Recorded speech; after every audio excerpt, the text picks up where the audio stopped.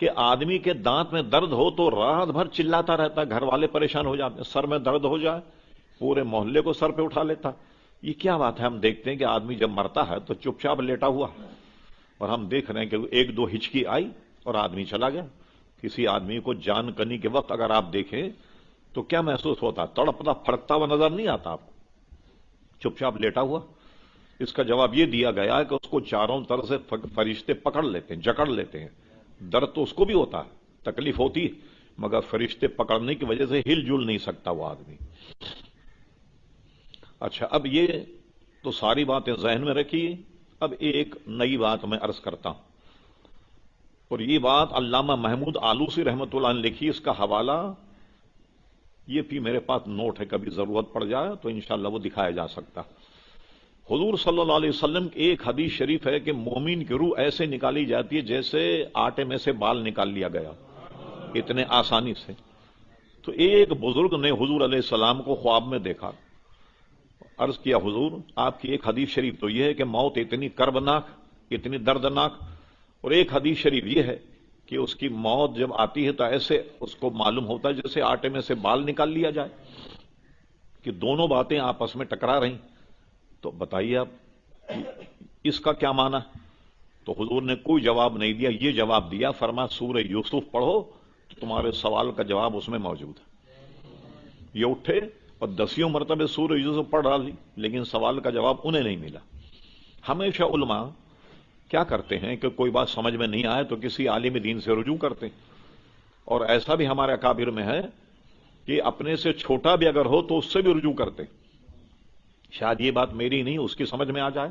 علم کسی کی میراث تھوڑی، ہو سکتا ہے اس کی سمجھ میں آ جائے. وہ ایک بزرگ کے پاس گئے، ان سے کہا کہ یہ واقعہ ہے، رات حضور علیہ السلام نے مجھ سے فرمایا کہ تمہارے سوال کا جواب جو ہے وہ سورہ یوسف میں صبح سے پڑھ رہا ہوں سورہ یوسف، مجھے تو اس کا جواب نہیں مل رہا. وہ بہت بڑے عالم تھے، انہوں نے کہا کہ تم سمجھ نہیں پائے، حضور علیہ السلام نے جو فرمایا سورہ یوسف میں اس کا جواب ہے، تو وہ جواب تمہارا اس آیت میں کہ جب زلیخا پر اس کی سہیلیوں نے طنز کیا کہ وہ کون انسان ہے جس پر تو اتنی فریفتہ ہے، جب دیکھو یوسف، جب دیکھو یوسف. انہوں نے کہا ٹھیک ہے، میں تمہیں جمالی یوسف ہی بتاتی ہوں.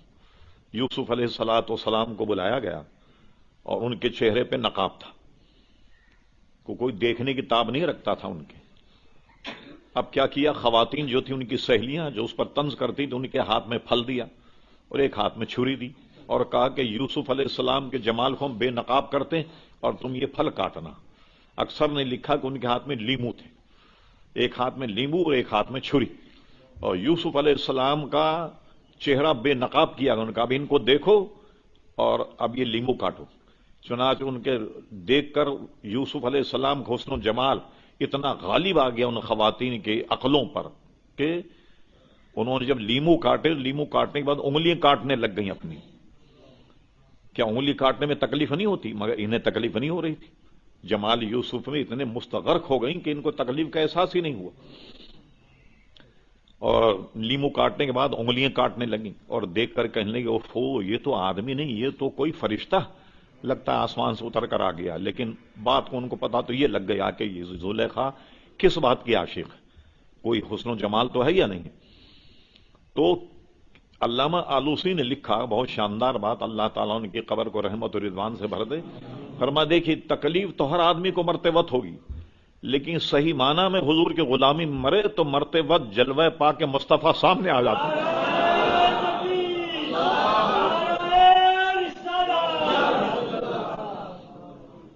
تو حضور کے حسن و جمال میں وہ ایسا مصروف اور مشغول ہو جاتا، اس کو تکلیف کا احساس نہیں ہوتا. تکلیف تو ہوتی ہے مگر حضور کے حسن و جمال کو دیکھتے ہوئے اور اس پر وہ ایسا غالب آ جاتا دل اور دماغ پر کہ تکلیف کا احساس نہیں ہوتا. جیسا کہ زلیخا کی سہیلیوں نے انگلی کاٹ لی اور ان کو تکلیف کا احساس نہیں ہوا. اور پھر حضور علیہ السلام کا حسن و جمال، یوسف علیہ السلام کا حسن و جمال، کسی شاعر نے خوب کہا کہ زمانہ شاہد کہ خدا شاہد کے زمانہ سر کٹاتا حسن یوسف پر، نمک تھوڑا سا مل جاتا اگر ان کے نمک داں سے. یہ عربی میں نمک کو کہتے ہیں ملح، اور اردو میں بھی کسی آدمی کو حسین چہرہ نظر آیا تو کہتے ہیں بڑا نمک ہے اس کے چہرے پر، تو حسن کو بھی تعبیر کر دیں کبھی کبھی نمک سے. کہتے ہیں خدا شاہد کے زمانہ سر کٹاتا حسن یوسف پر، نمک تھوڑا سا اگر مل جاتا ان کے نمکداں سے. دنیا کے حسینوں کو جو دینی تھی ملاحت، تھوڑا سا نمک ان کے نمکداں سے نکالا. استاد زمن کا شعر کہ دنیا کے حسینوں میں جب حسن بانٹنا تھا تو اللہ تعالیٰ نے ان کے نمکدان میں سے تھوڑا سا نمک نکال کر ساری دنیا کو حسن و جمال دیا. شاہ ولی اللہ محدودی دہلوی کی کتاب ہے در سمین فی مبشرات نبی الامین، اس میں 40 مبشرات انہوں نے جمع کی ہیں. اس میں ایک بات یہ لکھی شاہ ولی اللہ نے جو بڑی سننے کے لائق، اس سے اس کا تھوڑا سا تعلق ہے. کسی بزرگ نے حضور علیہ السلام کو خواب میں دیکھا، شاہ ولی اللہ نقل کرتے ہیں. انہوں نے کہا حضور یہ تو ہم سنتے چلے آئے کہ آپ کا حسن تمام حسینوں میں سب سے زیادہ، لیکن ہم نے کبھی یہ نہیں دیکھا کہ یوسف علیہ السلام کے حسن کو دیکھنے میں تو لوگ چکرا کے گر جایا کرتے تھے، ذہن خراب ہو جاتا تھا، چکر آ جاتے، بے ہوش ہو جاتے. لیکن آپ سب میں حسین ہیں تو کوئی حدیث میں ایسا نہیں آیا کہ کوئی آپ کو دیکھ کر کے چکرا گیا یا آپ کو دیکھ کر کے کوئی گر گیا. تو حضور نے جواب یہ دیا، شاہ ولی اللہ لکھتے ہیں، کہا بات یہ ہے کہ اللہ تبارک و تعالیٰ نے میرے چہرے پر کئی ہزار نقاب ڈال کر مجھے دنیا میں مبعوث کیا. اگر میں اصل حالت میں آلا تھا تو کوئی میری ایک جھلک بھی نہیں دیکھ سکتا تھا. اسی کو استاد زمن کہتے خدا شاہی زمانہ سر کٹاتا حسن یوسف پر، نمک تھوڑا سا مل جاتا اگر ان کے نمکداں سے. اور ایک جگہ فرماتے ہیں ایک جھلک دیکھنے کی تاب نہیں عالم کو، وہ اگر جلوہ کریں کون تماشائی.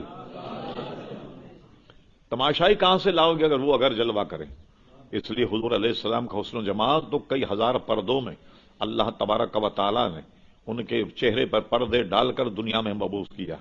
ورنہ حضور علیہ السلام کا حسن و جمال یوسف علیہ السلام سے زیادہ ہر اعتبار سے. اور ایک مرتبہ مجھے کہیں سے ایک پرچہ ملا، صرف 4 صفحے کا تھا حضور کے حسن و جمال پر. اس پرچے کو دیکھ کر مجھے افسوس ہوا کہ مصنف نے حضور کے حسن و جمال کی تعریف کی اور صرف 4 ورق لکھے. اس وقت میں نے عزم کیا کہ میں حضور کے حسن و جمال پر کوئی کتاب لکھوں گا. پھر اس فقیر حقیر نے کتاب لکھی حضور علیہ السلام کے حسن و جمال پر، جمال مصطفیٰ کے نام سے، جو آپ کو یہاں سے مل سکتی ہے اور بازار میں کسی بھی دکان سے آپ کو مل سکتی ہے. جمال مصطفیٰ صلی اللہ علیہ وسلم، اس میں ہم نے بتایا کہ حضور کا حسن و جمال کیا تھا. ابن عساکر نے حدیث نقل کی کہ حضرت عائشہ صدیقہ رضی اللہ تعالیٰ عنہ فرماتی ہیں علی الصبح، جس میں اندھیرا ہوتا ہے، مجھ سے سوئی گم گئی، میں ہر چن اسے تلاش کرتی رہی مگر سوئی ملی نہیں. اچانک حضور تشریف لائے، جیسی آپ نے حجرے میں قدم رکھا تو حجرہ اتنا روشن ہو گیا کہ میں نے آپ کی روشنی میں سوئی کو تلاش کر لی. یہ تھا حضور کا حسن و جمال. اسی کو اعلی حضرت فرماتے ہیں سوزن گم شد ملتی ہے تبسم سے تیرے، شام کو صبح بناتا ہے اجالا تیرا. تو اتنا کمرہ روشن ہو گیا کہ حضرت عائشہ صدیقہ نے اس میں سوئی اٹھا لی. اچھا، تو بات یہاں چلی تھی کہ موت جب آتی ہے تو ایک بہت بڑا پیغام لے کر آتی ہے تو اس کے قاصد پہلے آ جاتے، اور وہ قاصد یہ ہے، نظر آدمی کی کمزور ہو جاتی ہے، سماعت کمزور ہو جاتی ہے، اور بال اس کے سفید ہوتے ہیں. یہ 3 قاصد ہیں جو آتے ہیں. تو ایک بات یہ بھی سمجھ میں آ گئی کہ مرتے وقت ہر آدمی کو تکلیف ہوتی ہے، اور یہ جو حدیث میں فرمایا کہ مومن کی روح ایسے نکالی جائے جیسے آٹے میں سے بال، تو وہ حضور علیہ السلام سامنے جب جلوہ گر ہو جائیں تو آدمی کو تکلیف کا احساس نہیں ہوتا. مگر یہ کب ہوگا؟ جب حضور کی غلامی کی جائے، حضور علیہ السلام کی اطاعت کی جائے، حضور کی فرما برداری کی جائے. تو آنے والی ہر منزل آسان، موت کے بعد قبر کی منزل یہ بھی آسان، اور قیامت کی منزل بھی آسان. اور وہ بھی میں 1-2 مثال دے دوں. آدمی جب قبر میں رکھا جائے تو ایک فرقہ ہے اپنے آپ کو مسلمان کہلاتا مگر عذاب قبر کا منکر ہے.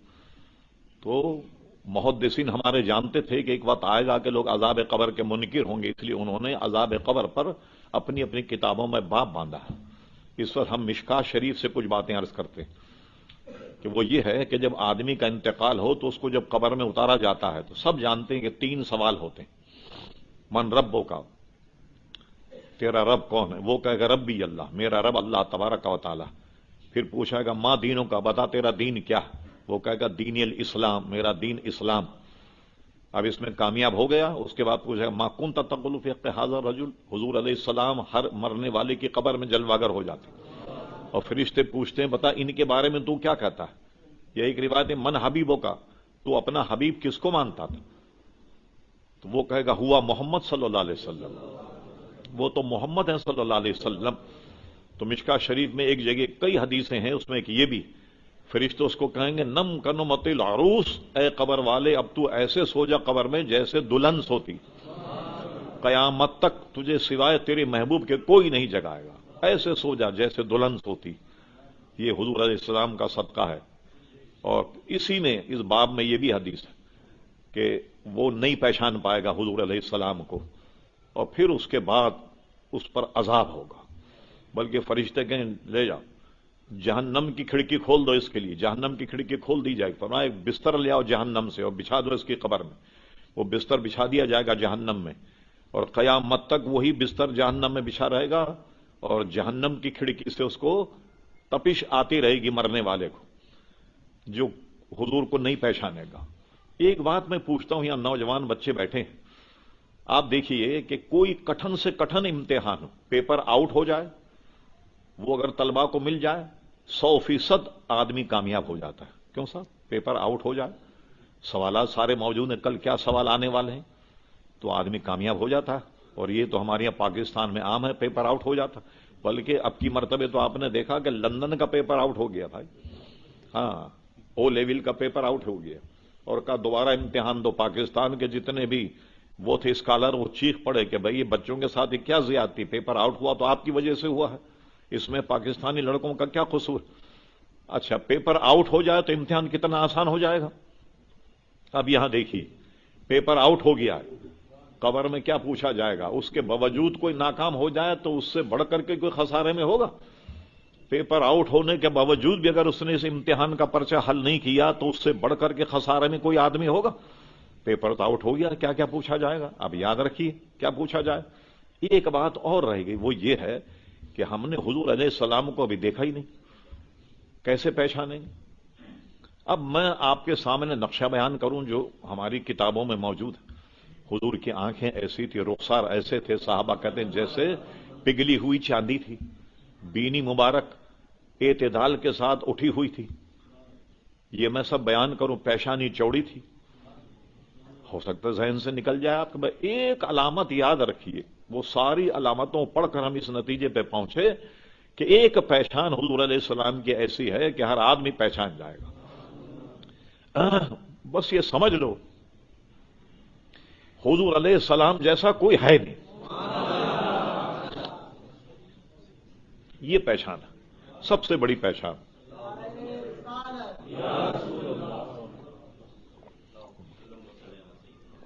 پھر اس کا سمری ہوگا نم کنمت العروس، اے قبر والے اب تو ایسے سو جا جیسے دلہن ہوتی، قیامت تک کے لیے آرام سے وہ قبر میں سوتا رہے گا۔ یہ انعام کیا ہے؟ یہ حضور علیہ الصلوۃ والسلام پر ایمان لانا، ان کی غلامی، ان سے عشق اور محبت کا یہ انعام۔ کل قیامت کا دن کتنا ہوگا؟ ہفتہ دو ہفتے کا 50,000 سال کے برابر ہوگا۔ اور حدیث شریف فرمایا میرے غلاموں کے لیے ایسا ہوگا جیسے عصر کی 2 رکعتیں۔ عصر میں آپ آئیں تو عصر کی جب 2 رکعتیں آپ پڑھیں، کتنا وقت چاہیے اس کے لیے؟ بھائی 5 منٹ لے لیں، آپ 4 منٹ لے لیں، 8 منٹ لے لیں، بس اتنا وقت ہوگا، 50,000 سال کا دن گزر جائے گا۔ مگر وہ جو حضور کا غلام ہوگا، جو حضور کے دامن سے وابستہ ہوگا، اتنا بڑا عذاب کا دن جو ہے وہ ایسے جیسے عصر کی 2 رکعتیں۔ اب کتنا وقت لگتا ہے عصر کی 2 رکعتوں میں؟ یہاں میں 1-2 باتیں اپنی بیان کر دوں، ذرا موضوع سے ہٹ کے ہے۔ ہم کتنی دیر میں پڑھتے ہیں رکعتیں؟ اللہ اکبر۔ تراویح کو آپ دیکھیے، آپ ہر آدمی وہ مسجد تلاش کرتا ہے جہاں یعلمون و تعلمون کی تراویح ہوتی ہے، 20 منٹ میں ختم ہو جائے۔ ایک ہمارے جاننے والے انہوں نے علم ترا کیفا کی تراویح کا ریکارڈ قائم کیا 17 منٹ میں۔ 17 منٹ میں 20 رکعت تراویح اور وتر سمیت 17 منٹ میں۔ ایک نوجوان کو ہم نے دیکھا کہ بہت تیزی سے نماز پڑھ رہا تھا، اس کو بلا کر کے ہم نے سمجھایا کہ بھئی اتنا تیز نماز پڑھ رہے ہو؟ کہنے لے ہم نے بزرگ کہتے سنا کہ نیک کام میں دیر نہیں کرنی چاہیے۔ وہ سجدے پہ سجدے کر رہا تھا، نماز اطمینان سے پڑھو بھائی۔ لیکن اتنا بڑا دن مسلمانوں کے لیے، ایسے جیسے عصر کی 2 رکعتیں، کتنا بڑا انعام ہے یہ مسلمانوں کے لیے۔ مگر یہ سب جب ہے جب حضور کی غلامی، حضور کے دامن سے وابستہ ہو جاؤ، بس حضور سے محبت کرو، حضور اطاعت گزار ہو جاؤ، ساری منزلیں آسان ہیں۔ موت کی منزل بھی آسان ہے، قبر کی منزل بھی آسان ہے، قیامت کی منزل بھی آسان ہے، پل صراط کی منزل جو ہے وہ بھی عزیزان گرامی آسان۔ تو یہ ایک موت کا خاکہ ہمارے ذہن میں تھا جو ہم نے امام سیوطی کے حوالے سے بیان کیا۔ اسی لیے علماء فرماتے ہیں کہ جب آدمی گناہ کی طرف رغبت کرے تو موت کو یاد کرے تو رک جائے گا۔ اور یہ اطمینان کر لیں آپ کے موت آنی ضرور ہے، چاہے بلٹ پروف گاڑی ہو یا بم پروف گاڑی ہو۔ بلکہ سب سے پہلے ہم نے دیکھا کہ وہی مرے جن کے ساتھ گارڈ ہوتے ہیں۔ عام طور پر آپ نے دیکھا کوئی گاڑی جا رہی ہے، چلیے کوئی نہیں دیکھتا، اب بندوق کی نیالیاں نکلی ہوتی ہیں تو آدمی دیکھتا ہے بھائی کون جا رہا، کون سی بلا جا رہی، نہ دیکھنے والا بھی دیکھتا ہے اس کو۔ تو ابھی تک جتنے مرے سب گارڈ والے مرے، بم پروف گاڑیاں بھی چلی گئیں، بلٹ پروف گاڑیاں بھی چلی گئیں، اب موت پروف گاڑی لاؤ کہاں سے، وہ تلاش کرو۔ لیکن وہ گاڑی مل بھی گئی نا تب بھی موت آنی۔ کہیں بھی بیٹھ جاؤ، لوہے کی دیواروں کا گھر بنا کے بھی بیٹھ جاؤ تو موت آئے گی۔ اس لیے اس کو آنے کے لیے پھانٹک نہیں کھولنا پڑتا، نہ تالا کھولنا پڑتا، نہ چابی لگانی پڑتی، وہ آ جاتی۔ نظام اس کا ایسا ہے، اللہ تعالیٰ نے وہ اختیار دیا ہوا ہے حضرت ملک الموت کو کہ کتنے ہی آپ اندر بیٹھ جائیں، کہیں چلے جائیں، اور جہاں وقت ہے وہاں آنی ہے۔ یعنی یہ نہیں کہ اگر وقت ہے یہاں کا تو آپ کو موت کہیں اور آئے، وہ وقت بھی لکھا ہوا ہے، وقت اور جگہ، وہیں ٹھیک اس وقت میں موت آتی، اس سے مفر ہی نہیں۔ جب یہ اطمینان کر لو کہ اس سے مفر نہیں ہے، اس سے بھاگ نہیں سکتے، لہذا پہلے سے تیاری شروع کرو بھائی۔ حضرت ابراہیم ادھم کا واقعہ ہے کہ وہ جب کہیں ٹھہرتے، لوگ ان سے ملنے کے لیے جاتے، جب مشہور ہو جاتے تو وہ چھوڑ دیتے اور ہمیشہ جنگل میں قیام کیا کرتے تھے۔ ایک مرتبہ جنگل میں قیام تھا، ایک شخص آیا، آنے کے بعد وہ کوئی سپاہی تھا، اس نے پوچھا بڑے صاحب آبادی کا راستہ کدھر ہے؟ وہ جنگل میں گھوم رہا تھا۔ حضرت ابراہیم ادھم نے بتایا کہ ایسے سیدھے جاؤ، ایسے الٹے ہاتھ پہ مڑو، ایسے سیدھے جاؤ تو آبادی۔ وہ اسی پتے پر گیا تو سیدھے قبرستان پہنچا۔ وہ لوٹ کر کے آیا، انہوں نے کہا اس بوڑھے نے میرے ساتھ مذاق کیا۔ ابراہیم ادھم کو اس نے خوب مارا، خوب مارا۔ مارنے کے بعد کہا میں آپ سے آبادی کا راستہ پوچھا، آپ نے بربادی کا راستہ بتا دیا، قبرستان کا بتا دیا۔ ارے میں نے کہا بھائی پاگل، وہی تو آبادی ہے، ہم سب کو وہیں آباد ہونا ہے، تو اسے آبادی سمجھتا ہے؟ سب یہ وہیں جا کر کے بسنے والی، یہ آبادی نہیں، حقیقت میں آبادی وہ بڑا متاثر ہوا تو کہنے لگا کچھ اور نصیحت کیجیے۔ فرمایا کہ میں نے کر تو دی نصیحت تجھے، یہ تو کہتا ہے تو میں اور نصیحت کر دیتا ہوں۔ انہوں نے کہا لیجیے، انہوں نے اور نصیحت کی جو ہمیں سمجھنے کے لیے بڑی آسانی سے اور بھی مددگار ہوگی۔ انہوں نے فرمایا کہ دیکھ کل قیامت میں اللہ تبارک و تعالیٰ تیری بدعمالی کی وجہ سے کہے فرید تو لے جاؤ اسے جہنم میں ڈال دو، اکڑ کے کھڑا ہو جانا، کہتا جاتا میں نہیں جاتا۔ انہوں نے کہا صاحب آپ جیسا بزرگ یہ مذاق کر رہا، انہوں نے کہا نہیں ڈر جانا، کہا نہیں جاتا۔ انہوں نے کہا فرید تو ٹانگیں پکڑ کے کھینچ کے ڈال دیں گے جہنم کے گھر۔ ہاں کہنے کوشش تو کرنا۔ انہوں نے کہا نہیں بیکار ہے۔ انہوں نے کہا جب جانتا ہے تو کہ کوشش تیری بیکار ہے اور تجھے جواب دینا ہوگا تو بتا کیا تیاری کی تم نے؟ کوئی تیاری کی اللہ تعالیٰ کے دربار میں کھڑے ہونے کی؟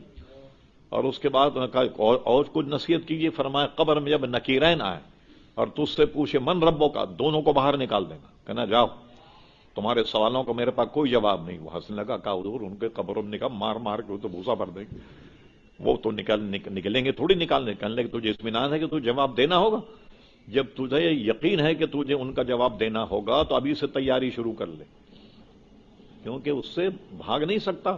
ابھی سے تیاری کر کہ کیا جواب دینا ہے، کیا کیا معاملات، ابھی سے تیاری کر اور صاف ستھرا ہو کر کے قبر میں جا۔